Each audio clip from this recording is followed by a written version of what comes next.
प्रथमतः मी हरिभक्त परायण संग्राम बापू भंडारे यांचं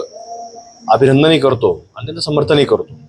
की अत्यंत उत्कृष्ट प्रकारे त्यांनी आपल्या भावना आज व्यक्त केलेल्या आहेत आणि त्यांनी जे काही काळं फासलं तर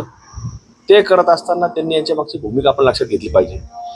की कुठंतरी महाराष्ट्राची देशाची एक वेगळी परंपरा आहे आणि ह्या परंपरेमध्ये आपल्या धर्माची पताका ही घेऊन जात असताना या अनेक लोकांनी कुठंतरी आपलं संपूर्ण जीवन धर्माकरता समर्पित केलं आणि आज नाही केलं. हे गेल्या 30-40 वर्षापूर्वी 50 वर्षापूर्वी काही काही लोकांनी अगदी कुठलंही कुटुंब न बघता ते स्वतःचं संपूर्ण जीवन फक्त भगव्या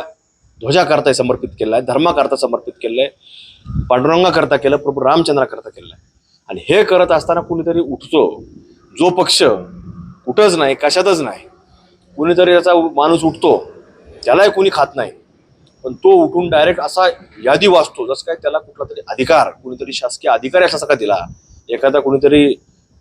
इन्कम टॅक्सचा अधिकारी असेल किंवा कुठला पोलीस आयुक्त आहे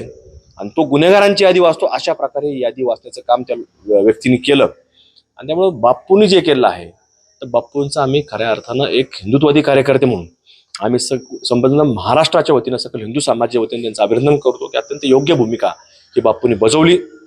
योग्य रीतीने त्याचं केलं. आणि इथून पुढच्या काळामध्ये असं जर कुणी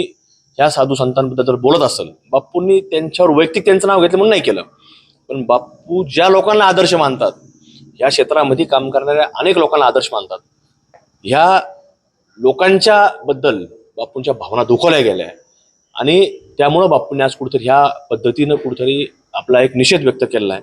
त्यामुळे बापूंचं आम्ही समर्थन करतो. आणि हे जे लोक बोलणारे आहेत यांना बोलायला कोण लावतं,